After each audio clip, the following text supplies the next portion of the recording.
Assalamualaikum warahmatullahi wabarakatuh. Selamat siang semuanya. Nah, ini berjumpa lagi. Nah, perkenalkan nih. Ini pertemuan pertama eh, tentang pembahasan RPS mata kuliah Laboratorium Statistik. Sebelumnya perkenalkan, nama saya Fandi Galang Wicaksana, bisa dipanggil Pak Fandi. Nah, sini saya mengampu untuk mata kuliah Laboratorium Statistik untuk 1 semester ke depan. Nah, untuk mata kuliah ini, Laboratorium Statistik ini memiliki nilai SKS 2 ya, SKS 2, dan ini saya pertemuan pertama akan menjelaskan sedikit mengenai RPS. Jadi untuk serangkaian kegiatan pembelajaran untuk 1 semester ke depan. Nah, untuk capaian pembelajaran mata kuliah ini, pertama, mahasiswa mampu memahami dan menjelaskan konsep-konsep umum pengolahan data. Nah, yang kedua adalah mahasiswa mampu menyajikan dan menganalisis metode regresi berganda, regresi dengan variabel dummy atau binary, dan langkah-langkah pengolahan data. Nah, selanjutnya nomor 3 adalah mahasiswa mampu menganalisis pelanggaran asumsi-asumsi, analisis regresi, dan menguji instrumen penelitian untuk memperoleh data yang akurat. Nah, yang keempat ini mahasiswa mampu menganalisis dan menginterpretasikan printout hasil pengolahan data yaitu menggunakan program SPSS. Nah, ini nanti akan saya kenalkan sedikit tentang pengolahan data dengan Fuse. Nanti bedanya apa, Pak? Nah, nanti sambil perkuliahan nanti akan saya jelaskan perbedaan untuk SPSS dan Fuse itu apa. Namun sebelum untuk masuk ke SPSS, kita akan lebih menggunakan program yang sering kita gunakan, yaitu Excel. Nah, di mana Excel itu sebenarnya bisa dilakukan untuk pengolahan data, begitu. Nah, gunanya untuk apa nanti softwarenya, yaitu untuk pengujian 1 sampel, pengujian 2 sampel atau lebih. Nah, seperti itu. Nah, deskripsi mata kuliahnya ini adalah Laboratorium Statistik merupakan mata kuliah pendukung atau alat yang dipersiapkan sebagai dukungan pembelajaran statistik yang sangat penting untuk semua bidang ilmu termasuk ilmu ekonomi dan ilmu sosial. Jadi, statistik ini berguna sebagai alat bantu untuk menganalisis data penelitian. Nah, ini sangat berguna sekali. Diharapkan untuk setiap mahasiswa memperhatikan. Nanti saya akan melakukan praktik pengolahan data. Nanti diharapkan bisa mengikuti atau bisa memahami setiap step by step untuk langkah pengolahan data menggunakan berbantu Excel, SPSS ataupun Fuse. Nah, penggunaan teknologi komputer ini membantu di dalam analisis statistik, yaitu perhitungan yang lebih akurat daripada perhitungan manual. Nah, ini karena mungkin untuk semester-semester kemarin kalian mahasiswa kan pada semester 4 kalau tidak salah kan telah mengikuti atau telah mendapatkan mata kuliah statistik. Nah, itu untuk statistik semester 4 kan masih perhitungan manual. Nah, untuk semester 6 kita akan belajar menggunakan berbantu teknologi seperti itu, sehingga data yang kita olah itu memperoleh data yang akurat. Nah, penerapan penghitungan dalam laboratorium statistik ini menggunakan program SPSS, Fuse ataupun Excel. Nah, itu.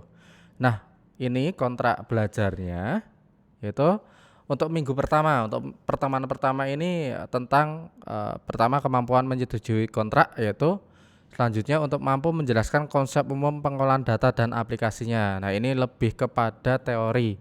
Kita pengenalan dulu apa itu statistik, bagaimana apa saja variabel-variabelnya, bagaimana statistik deskriptif, perbedaan statistik deskriptif dan inherent. Nah, itu nanti kita terus bagaimana mendapatkan data yang berkualitas baik, yaitu data yang nantinya kalau data yang baik itu pasti setelah kita olah pasti normal. Ketika kita melakukan uji normalitas itu pasti datanya normal, tidak outlier. Nah, maksudnya tidak outlier itu apa? Nanti saya jelaskan di pertemuan keberapa nanti untuk data outlier, jadi uji normalitas asumsi klasik itu.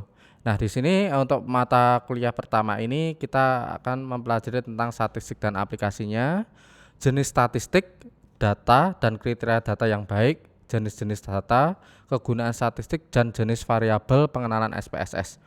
Jadi ini sudah saya bagikan di via grup WA terkait dengan silabus ini. Nah, nanti harapannya setelah ini kan tadi sudah saya informasikan di Google Classroom, baik di Google Classroom ataupun WA, grup WA.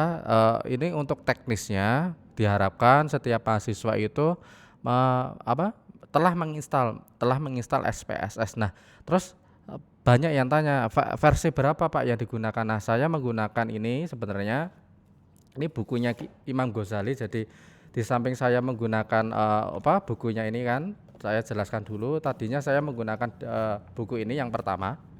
Ini tentang laboratorium statistik yang pengarangnya Pak Andri, dosen STIS. Ya, memang untuk ada perbedaan terkait dengan bahasan yang dibahas dalam buku. Ini untuk untuk buku yang lama. Nah, sekarang mengganti dengan buku yang baru. Nah, ini mungkin bisa nanti didapatkan. Ini buku prakteknya. Jadi setiap mahasiswa ini memiliki buku pegangan ini agar nanti saat kita di sini ada data. Jadi nanti bisa dibuka ya. Ini ada data tentang Excel. Ini ada data angka-angka tentang penjualan, tentang umur. Nah, itu nanti kita diolah. Ini kan data sederhana. Yang harapannya nanti ketika saat Anda itu melakukan penelitian di lapangan, kan datanya mesti berupa angka kan. Nah, ini kita bisa mengimplementasikan ilmu yang ada di statistik ini nanti untuk di tugas akhir, seperti itu harapannya. Nah, ini harapannya setiap mahasiswa memiliki buku ini ya. Ya, oke. Lanjutnya, ini juga saya buku pelengkap saja, buku pelengkap. Nah, saya menggunakan versi SPSS versi 19. Itu karena apa? Karena ya memang saya juga mempertimbangkan bahwa setiap perangkat komputer itu memiliki kapasitasnya sendiri seperti itu. Jadi saya menggunakan versi yang lama agar setiap komputer itu bisa terinstall. Jadi pas saat pengoperasian SPSS itu tidak istilahnya ngehang seperti itu. Nah, saya menggunakan SPSS 19. Tapi bagaimana Pak kalau versinya itu di atasnya? Ya banyak yang 24, 25 itu sebenarnya sama. Kalian bisa selain menggunakan ini bukunya yang baru ini, saya juga menggunakan buku ini. Ini karangannya Imam Ghazali ya. Ini berisinya sama terkait dengan buku yang ini. Cuman ini mungkin sebagai pelengkap saja. Jika di sini memang Anda nanti mengalami kesulitan atau mungkin adanya ini bagaimana ya kalau data normal tidak dijelaskan di sini, ini sebagai pelengkap saja. Kalau untuk yang versi 24-nya memang ada, bisa dicari di marketplace atau di buku toko buku. Untuk versi 24 atau 25-nya sudah ada seperti itu. Lanjutnya untuk bab kedua adalah tentang statistik deskriptif. Nah, ini perbedaannya. Prosedur yang kedua mampu membuat tabel distribusi frekuensi. Jadi setelah kita mengetahui untuk pengenalan ini loh SPSS seperti ini tampilannya. Nah, kita mencoba untuk menginput data dari Excel kemudian diolah. Nah, dari hasil olahan tersebut kita bisa bentuk dalam bentuk histogram, poligon, grafik seperti itu. Nah, ini tabel distribusi frekuensi seperti itu dari data yang kita miliki seperti itu. Nah, untuk pertemuan kedua. Nah, untuk pertemuan ketiga bagaimana? Yaitu mampu menyajikan data dalam bentuk diagram garis, diagram batang, dan diagram lingkaran.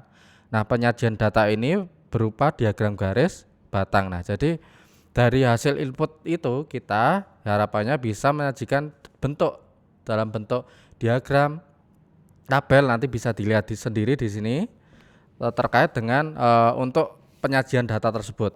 Oke. Nah, yang keempat adalah penyajian data multi karakteristik atau grafik garis berganda. Jadi setelah kita masukkan, setelah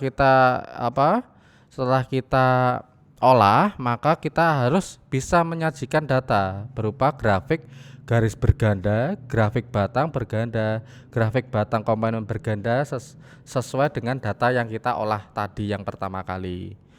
Yang selanjutnya, nah ini menggunakan Excel tadi ya. Nanti dari aplikasi Excel saja bisa digunakan untuk mengolah data secara sederhana dalam bentuk grafik, garis. Nah, ini seperti yang kalian lihat biasanya di dalam bentuk koran. Misalkan Anda melihat koran atau artikel di saat browsing itu kan pasti ada data grafik, data tabel. Nah, itu bisa menggunakan secara sederhana menggunakan Excel. Namun demikian, kalau untuk data-data penelitian lebih spesifiknya menggunakan SPSS.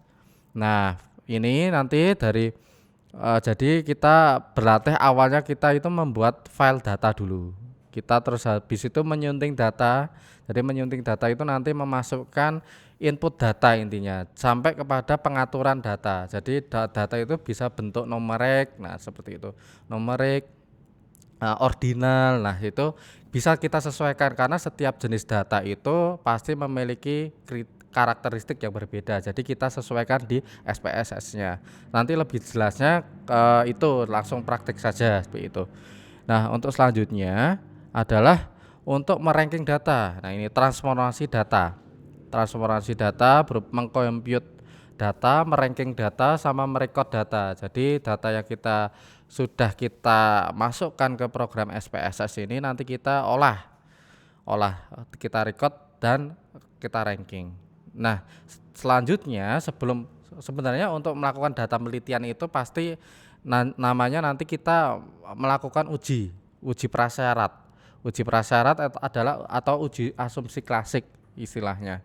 Uji asumsi klasik ini berupa uji normalitas, uji heteroskedastisitas, multikolinearitas, linearitas, dan autokorelasi. Jadi apakah data yang kita gunakan, kalau data di sini nanti bisa seperti yang telah jelaskan tadi bahwa data yang baik adalah data yang berdistribusi normal atau tidak ada outlier data. Outlier data bagaimana, Pak? Misalkan saja data penjualan.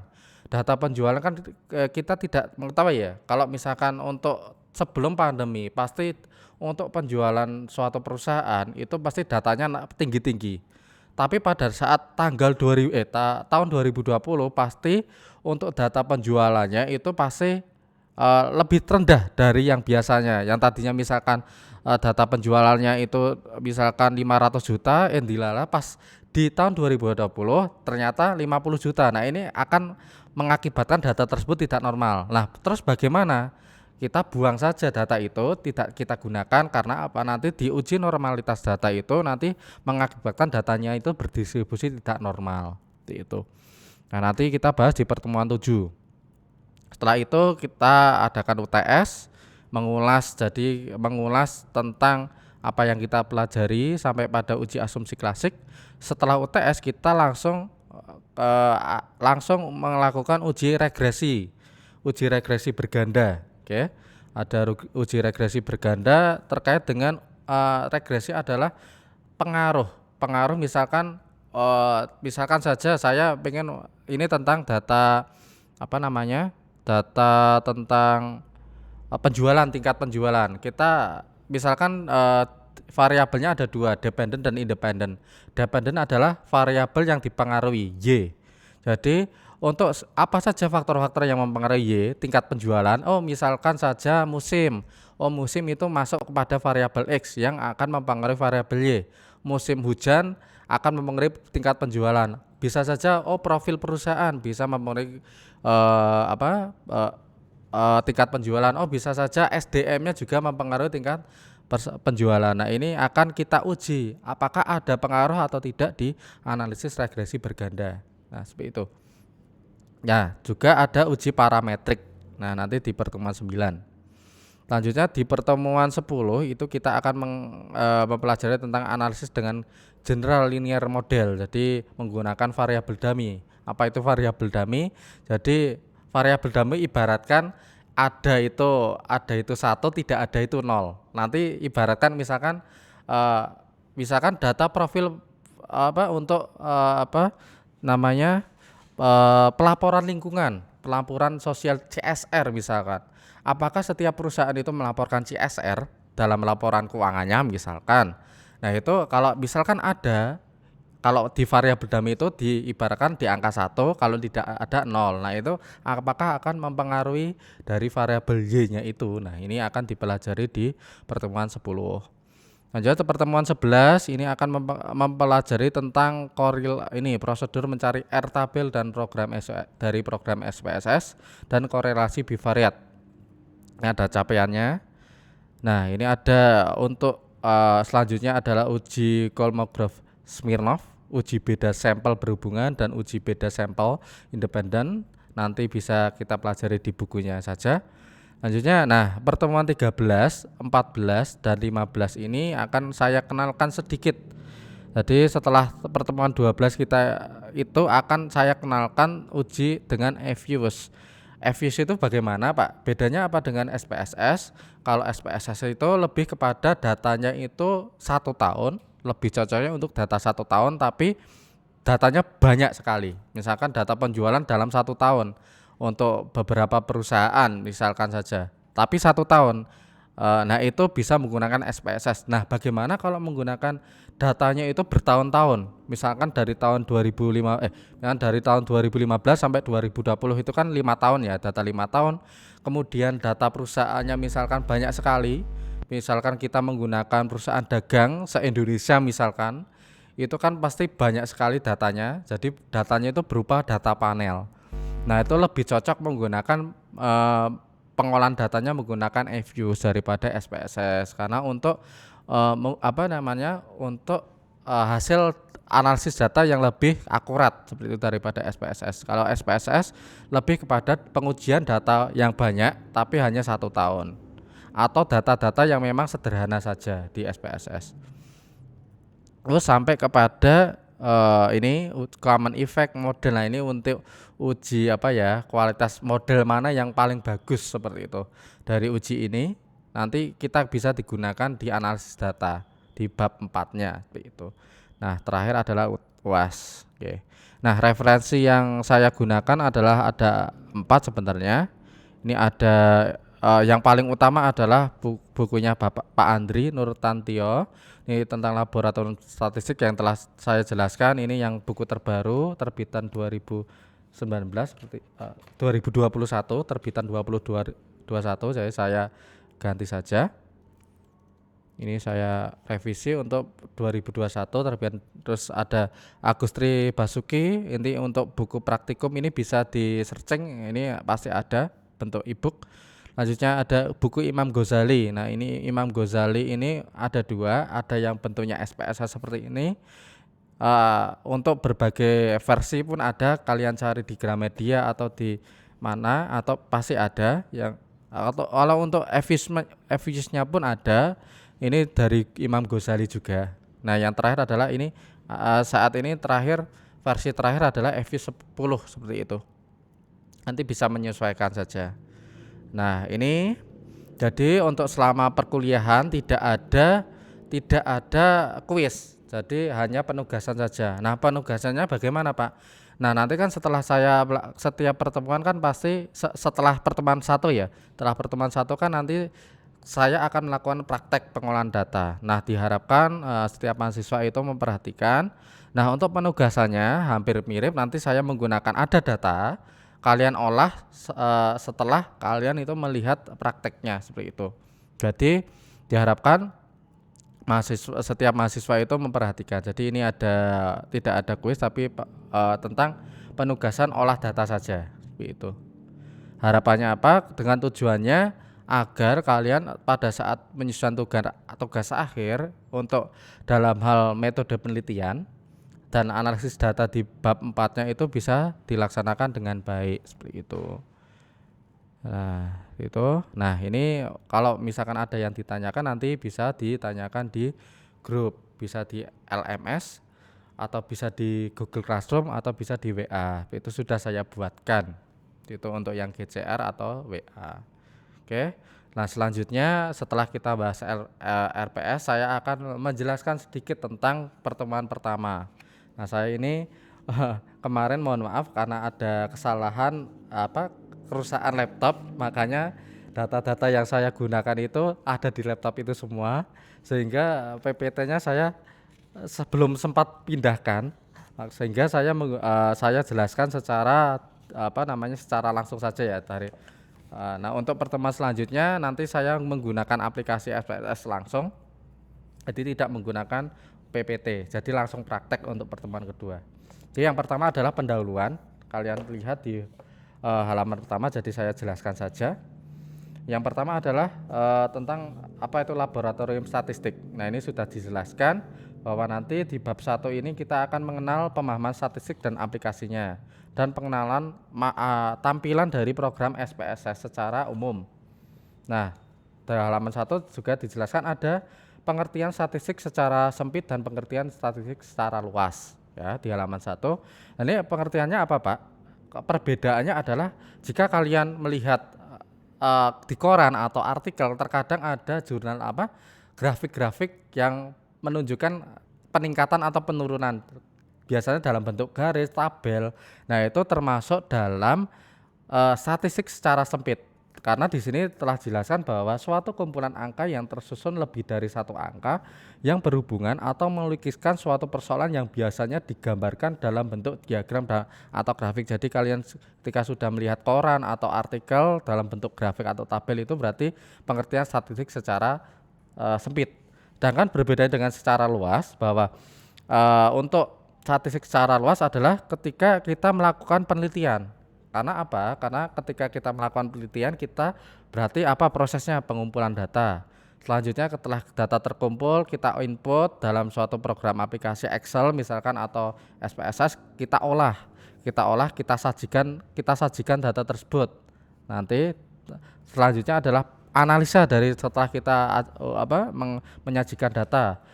Selain menganalisa, terus kita interpretasikan, kita ketik apa maksudnya dari data tersebut. Nah, itu pengertian statistik secara luas seperti itu. Selanjutnya ada yang di halaman 2 itu ada jenis statistik. Statistik ini dibedakan menjadi 2, yaitu statistik deskriptif dan statistik induktif atau inherent. Perbedaannya ini apa, Pak? Jadi kalau untuk statistik deskriptif ini lebih kepada pendeskripsian data yang telah dikumpulkan menjadi sebuah informasi. Jadi biasanya kalau ketika kita telah menguji suatu menguji data, itu nanti ada di SPS-nya ada untuk penyajian data statistik deskriptif. Nah, itu ada. Jadi setelah data itu kita olah, langsung kita muncul nanti ada penyajian datanya, terus kita analisis. Nah, itu namanya analisis statistik deskriptif seperti itu. Selanjutnya ada statistik induktif inherent atau inferent. Nah, ini mengetahui tentang sebuah populasi berdasarkan sampel atau contoh dengan menganalisis dan menginterpretasikan data menjadi sebuah kesimpulan.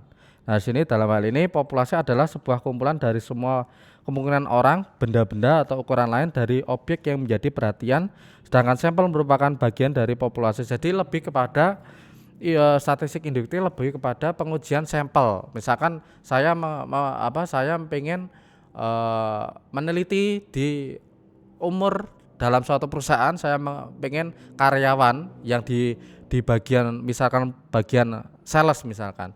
Saya pengen meliti untuk khusus bagian sales.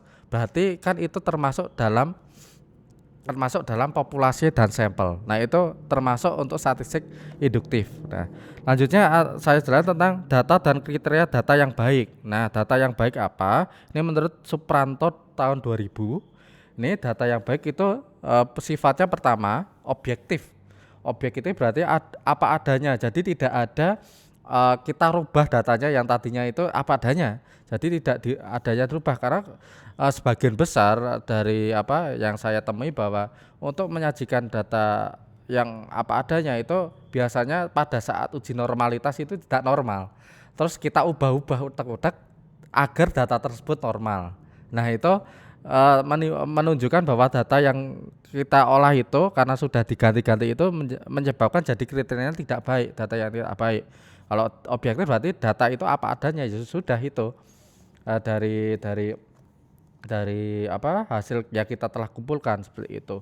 Lanjutnya representatif. Representatif berarti bahwa data harus mewakili objek yang diobservasi. Jadi data yang kita gunakan yaitu data untuk meneliti sampel itu, misalkan untuk di sales untuk misalkan di perusahaan sales. Jadi tidak menggunakan data yang di bagian SDM atau di bagian apa riset dan desain. Nah, itu kita tidak bisa. Jadi representatif adalah gambaran dari objek yang kita teliti, itu datanya seperti itu.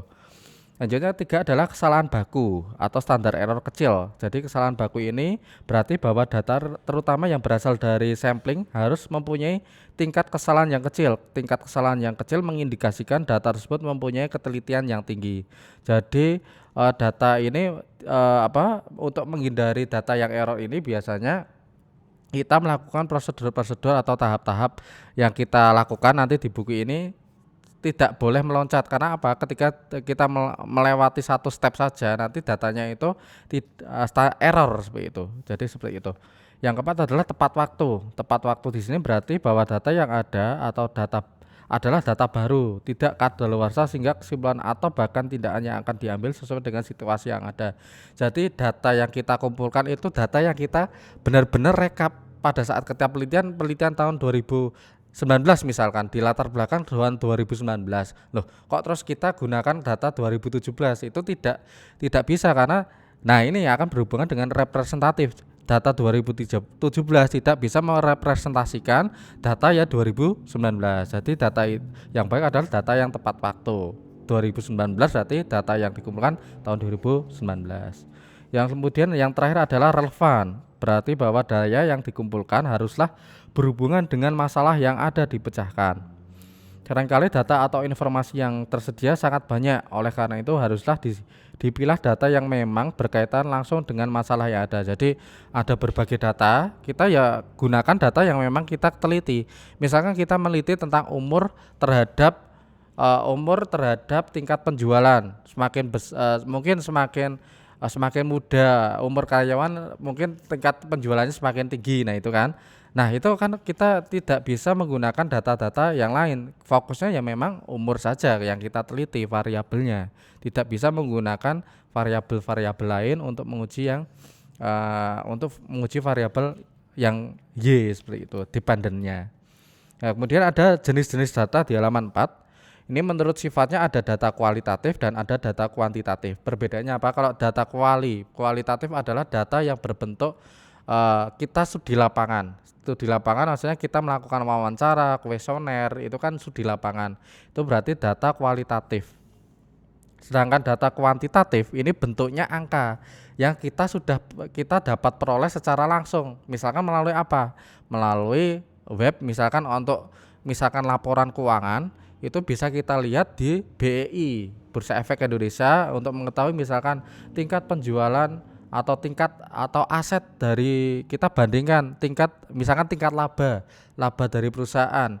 Nah, itu kan lihatnya di laporan keuangan. Laporan keuangan sudah tersedia di BEI. Nah, kita search, itu termasuk data sekunder, data yang sudah ada, wujudnya berbentuk angka.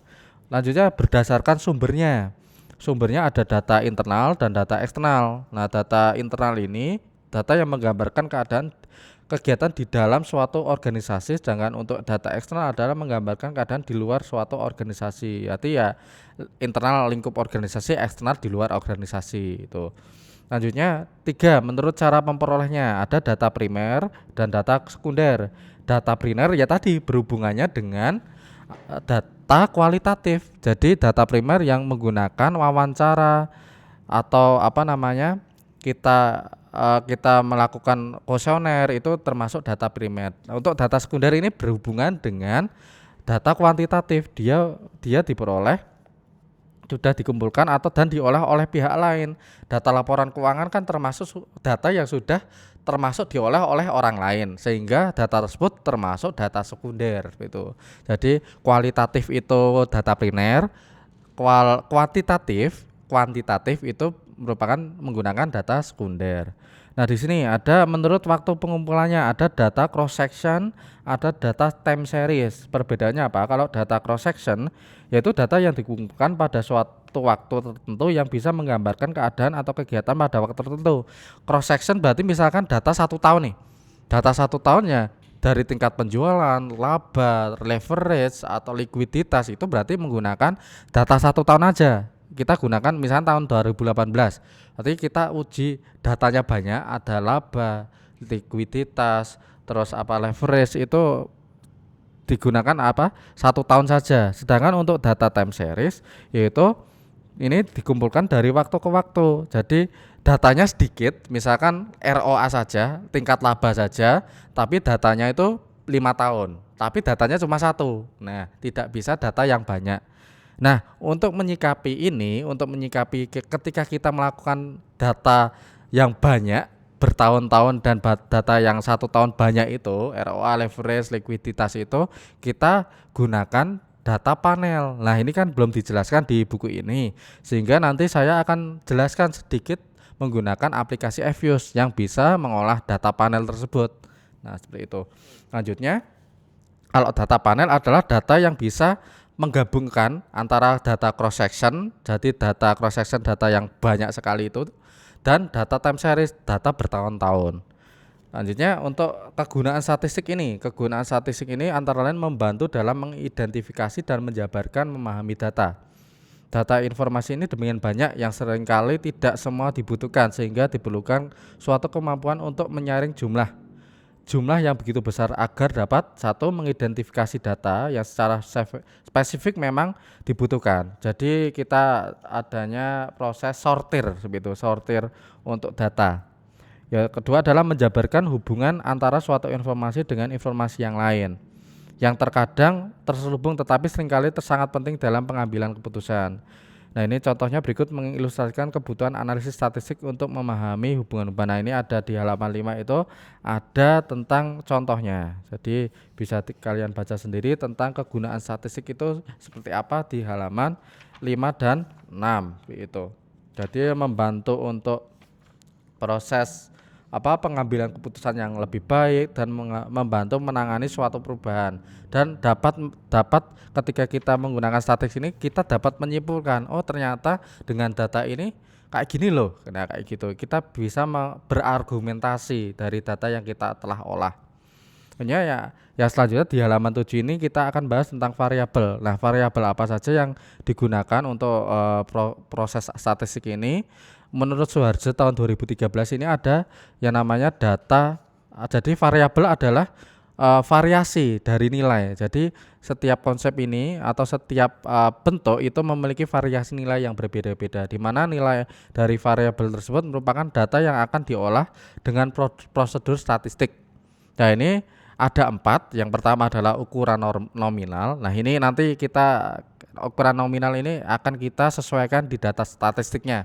Jadi setiap data itu memiliki ukuran yang berbeda-beda. Bisa saja itu dalam bentuk nominal, bisa saja itu dalam bentuk ordinal, bisa saja dalam bentuk interval, dan bisa saja dalam bentuk rasio. Tergantung nanti konteksnya apa yang kita ingin teliti. Kalau untuk data nominal ini hanya mendasarkan diri pada konsep penggolongan kategori tidak tumpang tindih dan tuntas. Yaitu di sini contohnya adalah misalkan saja jenis kelamin diberi angka 1 dan untuk wanita 2 untuk pria misalkan. Jadi perbedaan angka saja. Misalkan kalau agama, misalkan kita gunakan agama Islam misalkan angkanya 1, terus agama Kristen angka 2, Hindu angka 3, Buddha angka 4. Jadi pengkodean saja kalau nominal gitu. Jadi bentuknya itu dalam bentuk yang kita berwujud seperti itu, bisa kita lihat. Nah, kalau untuk data ordinal itu mendasarkan diri pada pengurutan yang merupakan tingkat-tingkatan dimulai dari yang terendah sampai yang tertinggi. Urutan ini tidak mencerminkan suatu proses operasi matematis. Jadi ini jadi bisa saja misalkan kita teliti tentang variabilitas kelas ekonomi. Ada misalkan ada kelas yang kaya, kelas menengah, dan kelas yang misalkan untuk kelas miskin. Nah, ini kita atau tingkat penghasilan juga bisa. Tingkat penghasilan kita bisa untuk rendah, sedang ataupun tinggi. Jadi lebih kepada pengkategorian dari suatu objek yang kita teliti, misalkan seperti itu. Untuk interval. Nah, interval ini merupakan ukuran yang tidak hanya mengurutkan objek berdasarkan suatu atribut saja, tetapi juga memberikan informasi tentang interval antara satu objek dengan objek lainnya. Dalam ukuran ini operasi matematis dapat dilakukan, tetapi informasi absolut suatu objek tidak dapat diperoleh. Jadi contohnya di sini misalkan berat balita yang diukur dari berat bayi minimal atau berat rata-rata dan bukan. Jadi ini sudah dalam bentuk angka ya. Jadi sudah dalam bentuk angka untuk ukuran dari interval. Jadi misalkan data 1 sampai 5. Misalkan berat, misalkan interval itu seperti yang kita ketahui Bapak, akan tinggi badan atau berat badan balita.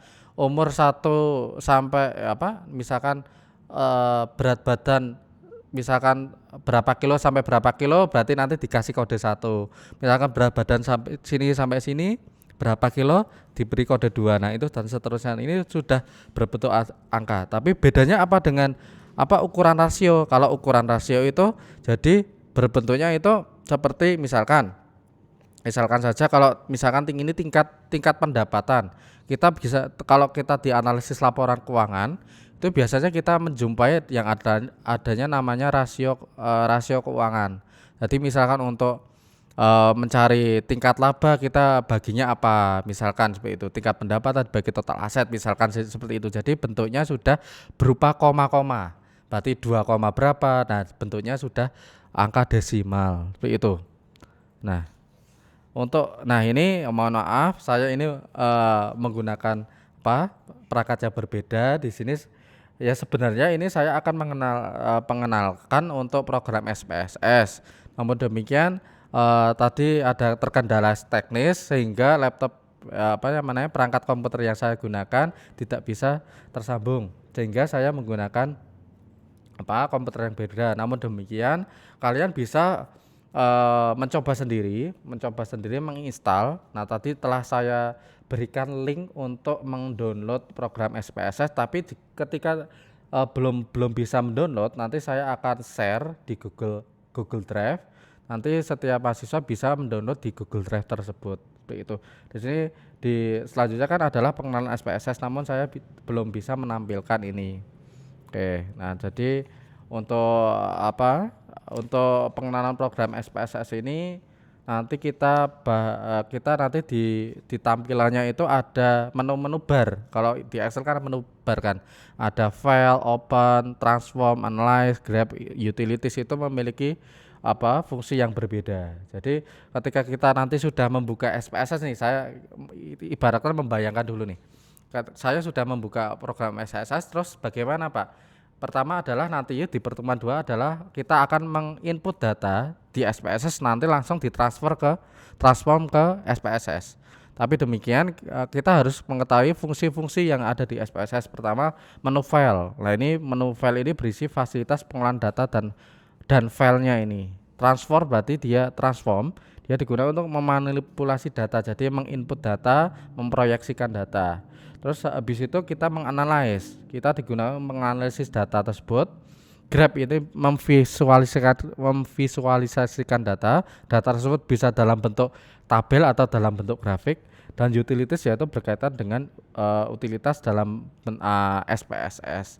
Nah, untuk pertemuan pertama itu mengenai tentang jadi pengenalan lebih kepada teori saja, apa itu statistik dan program yang digunakan dalam statistik. Namun demikian untuk nanti pertemuan 2 saya akan menggunakan Excel dahulu sebelum ke statistik, akan menggunakan Excel. Excel itu bisa digunakan untuk program olah data seperti itu.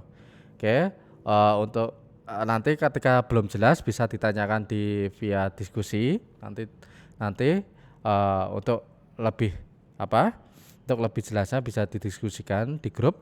Dan kurang lebihnya saya mohon maaf jika ada perkataan yang salah. Untuk pertemuan pertama saya cukupkan. Wassalamualaikum warahmatullahi wabarakatuh.